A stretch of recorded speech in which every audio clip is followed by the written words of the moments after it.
Salam damai Tuhan kita Yesus Kristus selalu menyertai kita.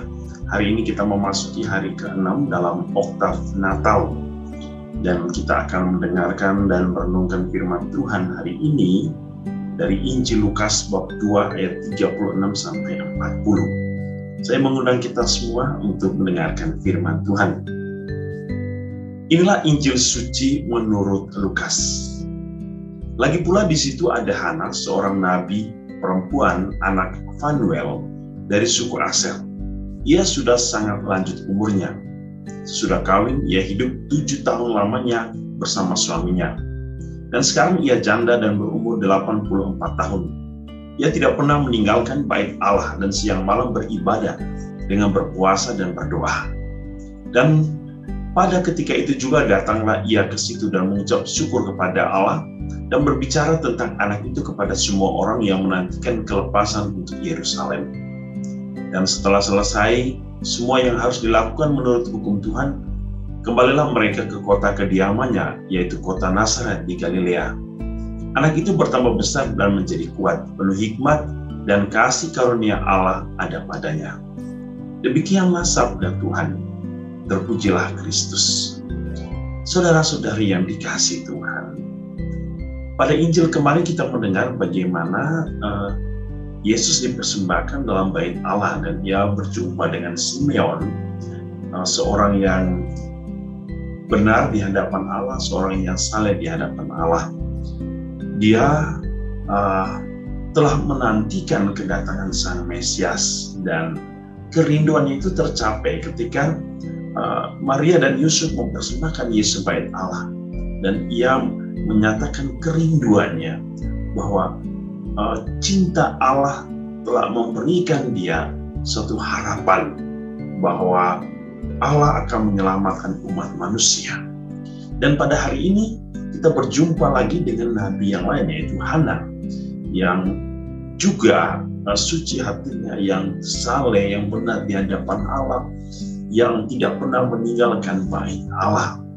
Saudara-saudari yang dikasihi Tuhan, tentu figur-figur ini menjadi figur yang penting dalam permenungan kita, bahwa kalau kita ingin menyaksikan kebesaran keagungan Allah, kita merindukan Allah, kita merindukan keselamatan di dalam Allah, maka kita bisa belajar dari cara hidup para nabi. Mereka hidup benar di hadapan Allah. Mereka saleh di hadapan Allah. Oleh karena apa? Mereka benar-benar mempersembahkan hidup kepada Allah. Mereka benar-benar menyerahkan hidup mereka dan mengandalkan Allah sebagai kekuatan hidup mereka. Mereka punya iman yang kuat. Mereka percaya bahwa Allah benar-benar menyatakan kasih karunia-Nya kepada orang yang mencarinya, yang hidup saleh di hadapannya. Kita mendengar dalam bacaan pertama juga hari ini bagaimana Yohanes mengingatkan kita bahwa kalau kita ingin mencapai suatu kesatuan dengan Allah, kita ingin bersatu dengannya dalam kerajaan-Nya, maka kita harus berani untuk meninggalkan dan tidak mengasihi dunia ini. Sebab apa? Jika orang mengasihi dunia, maka kasih akan Bapa tidak ada dalam orang itu, kata Yohanes. Sebab dunia ini penuh dengan keangkuhan. Dunia ini penuh dengan keinginan daging dan keinginan mata yang tentu tidak bisa bersatu dengan keinginan Bapa. Maka kalau kita ingin hidup benar di hadapan Tuhan, maka hiduplah sesuai dengan keinginan surgawi. Natal adalah di mana Yesus datang untuk tinggal di dalam hidup kita. Dia tinggal di dalam hati kita. Maka kalau kita mendengar bagaimana hari ini Hana senantiasa tiada henti-hentinya berdoa, ia tidak pernah meninggalkan bait Allah, ia terus berpuasa, berarti bahwa ia membiarkan dirinya sebagai tempat untuk beribadah. Hatinya adalah tempat beribadah, sebab ia membiarkan Allah tinggal di dalam dirinya. Dia adalah bait Allah itu sendiri, dan Allah bersemayam dalam diri. Saudara-saudari, semoga Natal memberikan kita sukacita, kegembiraan untuk terus merasakan kehadiran Allah dalam hidup kita. Dan kita pun ingin belajar dari kehidupan para nabi. Hidup yang benar-benar mengikuti cara Allah. Mengikuti kehendak Allah itu sebagai kehendak surgawi.